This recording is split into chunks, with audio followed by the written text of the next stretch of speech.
Story that I heard a long time ago and it never left me. The story is about this grandfather and his grandson, and they usually sat and had breakfast together. At breakfast, the grandfather, usually as a ritual, would tell stories to his grandson. So, this one day, he's telling him about these two wolves, he said, that live inside each of us. One of them is always talking, is angry, is talking about rage and giving up and disgust and fighting and so much, so full of despair and fear. The other wolf, on the other hand, is fighting for love and freedom and opportunities and possibilities and hope. And they're always in this huge fight. And the grandson, says, "Tell me, why aren't you telling me which of the two wolves will win this fight?" He says, "The one you feed." Let that sink in for a minute. This story is so relevant to our lives right now. We are all hit by this pandemic. I am in India right now, and the numbers here are really raging. And there is so much despair around you that I thought the story will sort of help you ask yourself this question: which of the wolves am I feeding? So I'll be sharing with you a few things you could do that could change how you're feeling right now, how you're dealing with this pandemic, how the news is, impacting your life right now. What are we watching? So you need to ask yourself that question, that when I'm watching the news or I'm looking through my WhatsApp messages or I'm checking my Instagram, am I feeding my mind fear and anxiety and depression and sadness and grief? Or am I giving myself hope even in this difficult time? Am I choosing hope?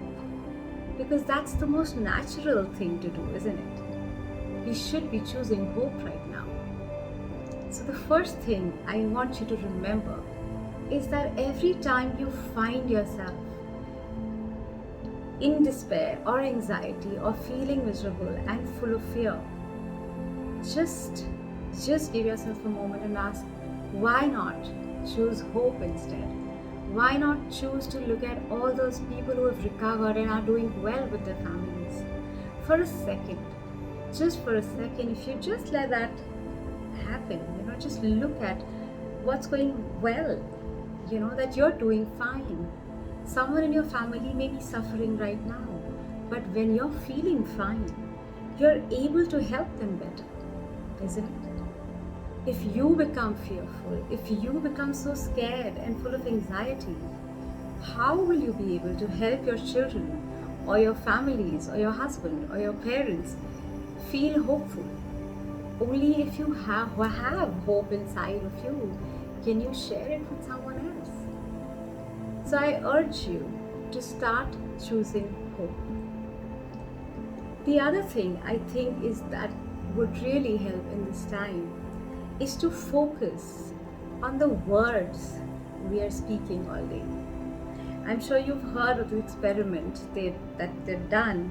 They placed two plants on either side of a alleyway, and they told people who were passing by that every time you pass by this plant on the left, you say really angry, nasty things. So whatever anger you're carrying, just take it out on this one. And every time you're passing this plant on the right, you give it love and you give it blessings and you share your love with it. Tell the plant how beautiful it is and just say wonderful things to it. Over time, they noticed that one plant, they were both equally watered and nourished, but this one plant that was getting love started to blossom and grow and, bear fruit. And the other one started to wait. Just like this plant, we all have energy inside of us. if we are constantly talking about negativity to ourselves, if we are saying fearful things to ourselves, some part of us starts to wilt. And if we are doing this in gatherings with people, with our families, where each of us is wilting. So you need to be the beacon of hope right now. You need to say, you know what?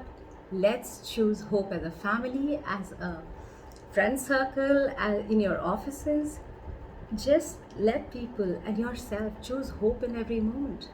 Because when you feed yourself hope, you start feeling better, you start feeling more positive, you're in a higher vibration, and you're able to tap into things that you can't think about when you're in anxiety.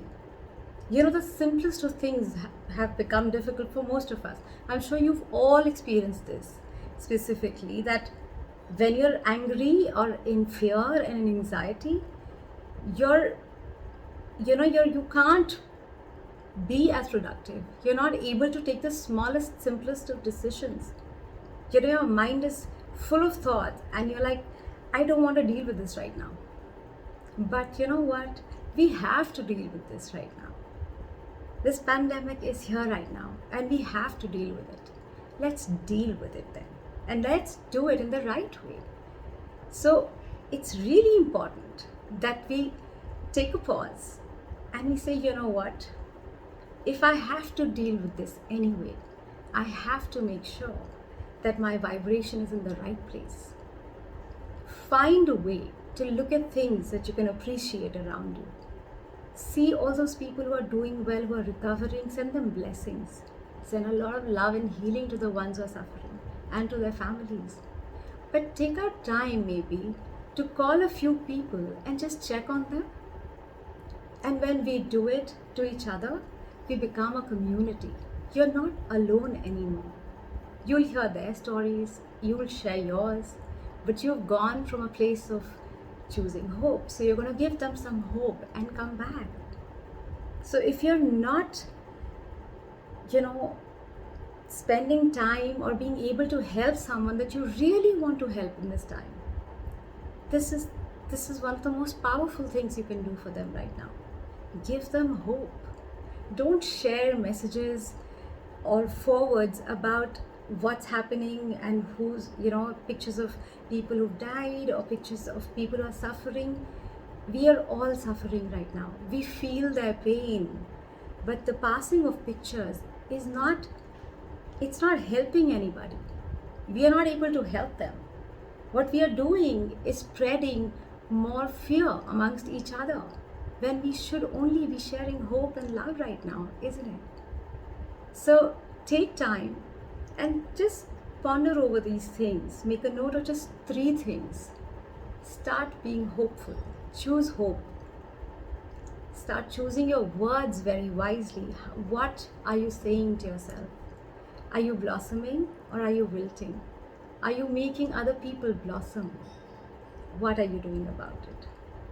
And the 3rd thing, if you can't share love and hope right now, please choose not to share fear. There's enough already, and it's spreading more than the virus itself. Thank you so much for staying here and listening to this. And if you're interested to stay connected and you want to hear more of this, please click on the like button and also subscribe to my channel. You could also follow my website, that is www.anaisha.com. So take care, and please take care of yourself, stay safe, wear that mask, and stay indoors. And God bless you, and I'll see you again very soon.